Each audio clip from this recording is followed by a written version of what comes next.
Bonjour à toutes et à tous, j'espère que vous allez bien. Aujourd'hui, on se retrouve pour la suite de notre projet Projecto. Alors, la dernière fois, nous avons enregistré un projet et ses différentes phases. Aujourd'hui, nous allons afficher les phases relatives à un projet sélectionné. Donc, pour ça, nous allons sur notre plan 4. Donc, je vais me positionner sur le plan 4. Parce que n'oubliez pas que lorsqu'on lance l'application, c'est le plan 3 qui s'affiche. Donc, nous allons maintenant sur le plan 4. Je vais copier ce libellé ainsi que ce bouton juste là. CTRL copier. Je vais sur mon plan 4 et je fais CTRL V. Bon, je les colle juste ici. Ok. Donc ici, je vais modifier ça et mettre phase du projet. Phase du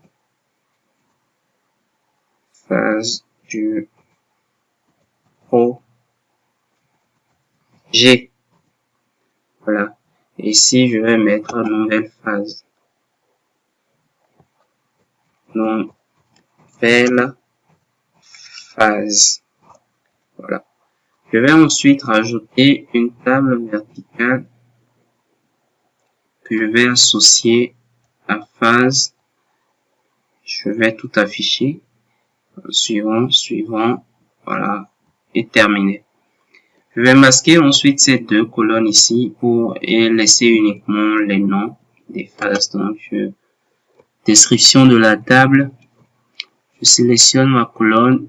Je décoche cette case et je décoche ceci et je fais appliquer. Ok. Donc, j'ai uniquement mes phases. Et voilà. Maintenant, l'objectif, c'est d'avoir...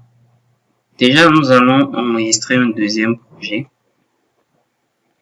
Donc, je vais me connecter. Voilà. Je vais sur projet. Je vais enregistrer un deuxième projet. Je vais appeler ça deuxième projet. Deuxième projet.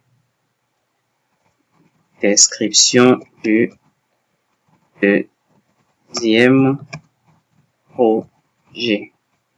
Alors, ce projet aura, on va dire, deux phases.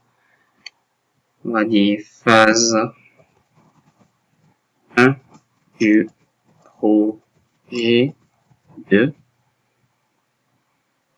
Phase 2 du projet 2.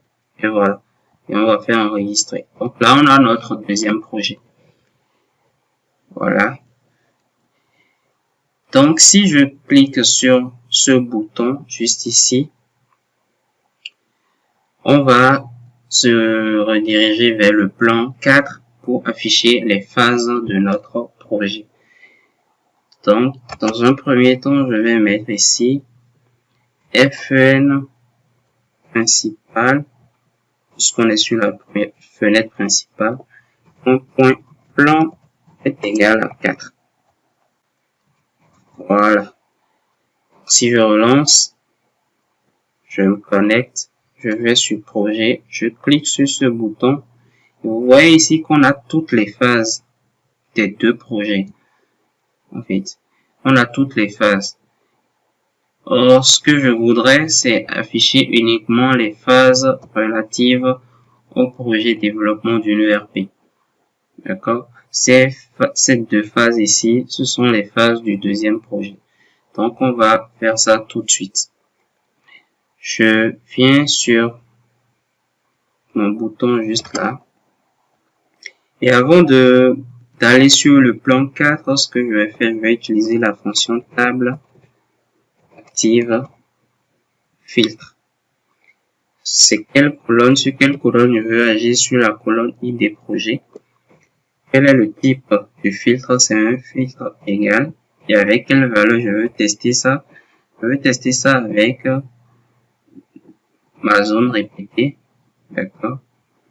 Je veux tester ça avec le libellé ID projet qui est dans ma zone répétée. En fait, c'est le petit libellé ici qui nous affiche l'identifiant de notre projet. Donc, je vais activer un filtre, d'accord, sur la colonne ID projet. C'est un filtre égal. En fait, on va tester si notre colonne ID projet est égale au libellé ID projet présent dans la zone répétée. Maintenant, petite précision, un libellé, ça renvoie une chaîne de caractères. Donc, on va convertir cette chaîne de caractères en une valeur numérique. Donc, on va mettre VAL juste devant. Et voilà. Donc, on sauvegarde et on teste. Si je lance l'application, je me connecte, je viens sur projet. Et si je sélectionne mon projet de développement d'une ERP, vous voyez, j'ai uniquement les 5 phases relatives à ce projet-là. Si je reviens et que je sélectionne mon deuxième projet, j'ai les 2 phases qui concernent ce projet-là. Donc voilà un peu pour les phases. Dans la prochaine vidéo, nous allons enregistrer les tâches dans chacune des phases.